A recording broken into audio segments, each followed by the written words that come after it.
परिचय। आप अपने गांव में दादा दादी के साथ जा रहे हैं। हालांकि इस बार यहां सब कुछ पहले जैसा नहीं है। इस बार आपने देखा कि झील, तालाब और कुएं सूखे हुए हैं।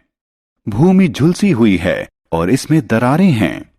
गांव के लोगों को पीने का पानी लाने के लिए 10 किलोमीटर दूर जाना पड़ता है। चारों ओर हाहाकार मचा हुआ है। क्या आप जानते हैं कि पृथ्वी पर जल की उपलब्धता में वृद्धि की जा सकती है? इस पाठ में हम बहुमूल्य संसाधन जल के बारे में विस्तार से जानेंगे।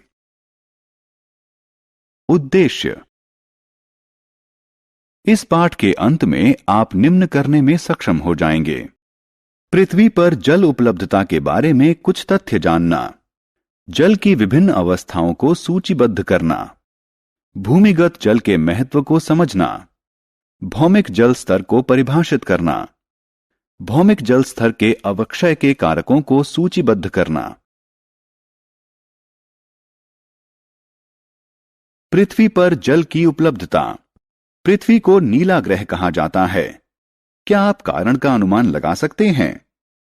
हां, पृथ्वी की सतह का 71% भाग जल से घिरा है। यह जल नदियों, तालाबों, महासागरों और झरनों के रूप में है, जिसके कारण इसे अंतरिक्ष से देखने पर इसका रंग नीला दिखाई देता है।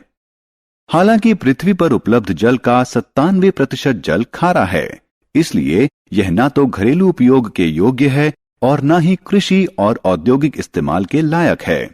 शेष 3% स्वच्छ जल है, जिसका 2/3 भाग ग्लेशियरों और ध्रुवों पर बर्फ के रूप में जमा है। पृथ्वी पर उपलब्ध कुल जल का केवल 0.006% जल उपयोग के लिए उपलब्ध है। जल की विभिन्न अवस्थाएं। प्रकृति में जल 3 दशाओं ठोस, द्रव और वाष्प में उपलब्ध है।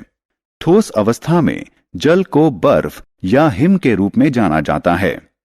यह ध्रुवों पर बर्फ के रूप में और ग्लेशियरों और पर्वतों पर हिम के रूप में पाई जाती है।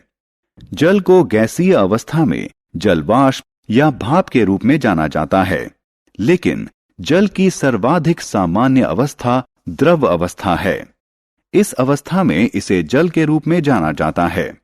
जल के भूमि से आकाश में जाने और वापस भूमि पर आने की प्रक्रिया को जल चक्र कहा जाता है। जल के तीनों अवस्थाओं में निरंतर चक्रण के कारण पृथ्वी पर जल की कुल मात्रा लगभग स्थिर बनी रहती है, जबकि संपूर्ण विश्व इसे इस्तेमाल करता है। भूमिगत जल, जल का महत्वपूर्ण स्रोत।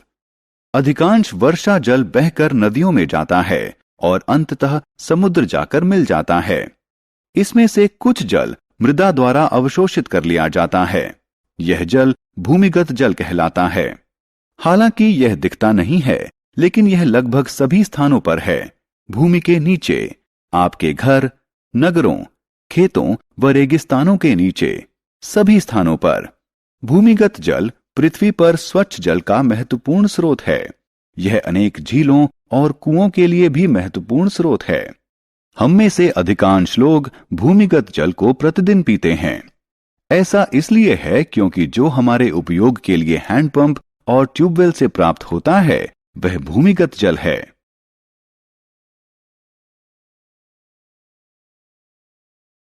भौमिक जल स्तर। भूमि के भीतर वह सबसे ऊपरी स्तर जो पूर्ण रूप से जल से भरा हुआ होता है, भौमिक जल स्तर कहलाता है। भूमिगत जल इस भौमिक जल स्तर के नीचे पाया जाता है। भौमिक जल स्तर झीलों और नदियों से होने वाले अपवाह, हिम के पिघलने और वर्षा से बनता है। भौमिक जल स्तर में मौसम के अनुसार उतार चढ़ाव लगा रहता है। गर्मियों में भौमिक जल स्तर नीचे चला जाता है, लेकिन मॉनसून के दौरान यह ऊपर आ जाता है।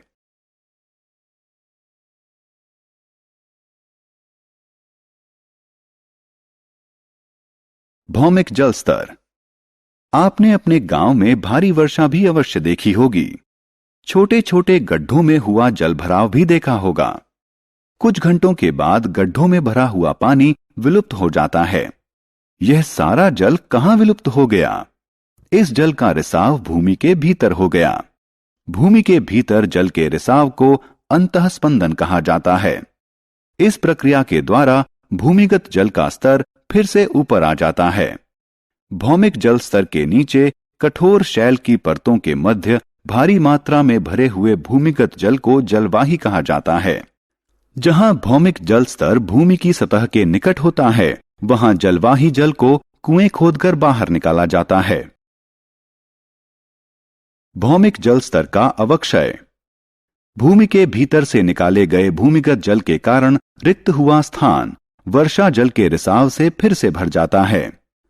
हमारे द्वारा भारी मात्रा में जल निकाले जाने के बावजूद भौमिक जल स्तर बहुत अधिक प्रभावित नहीं होता है, क्योंकि यह प्राकृतिक प्रक्रिया के द्वारा फिर से भर जाता है। हालांकि पर्याप्त रूप से न भरे जाने पर भौमिक जल स्तर नीचे जा सकता है। ऐसा अनेक कारणों से हो सकता है, जैसे बढ़ती हुई जनसंख्या, तेजी से बढ़ते हुए उद्योग, कृषि गतिविधियां, कम वर्षा और निर्वनीकरण इत्यादि।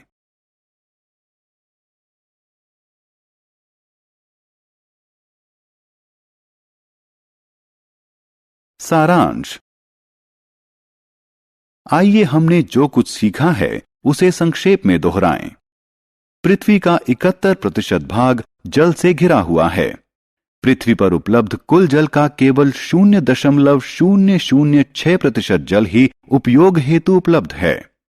पृथ्वी पर जल 3 अवस्थाओं ठोस, द्रव और गैस में पाया जाता है। मृदा द्वारा अवशोषित जल भूमिगत जल कहलाता है। पृथ्वी पर भूमिगत जल स्वच्छ जल का महत्वपूर्ण स्रोत है। भूमि के भीतर वह सबसे ऊपरी स्तर जो पूर्ण रूप से जल से भरा हुआ होता है, भौमिक जल स्तर कहलाता है। जल के भूमि के भीतर रिसाव की प्रक्रिया अंतःस्पंदन कहलाती है। भौमिक जल स्तर के नीचे कठोर शैल की परतों के मध्य भारी मात्रा में भरे हुए भूमिगत जल को जलवाही कहा जाता है। जल के अंधाधुंध उपयोग के कारण भौमिक जल स्तर का अवक्षय होता है।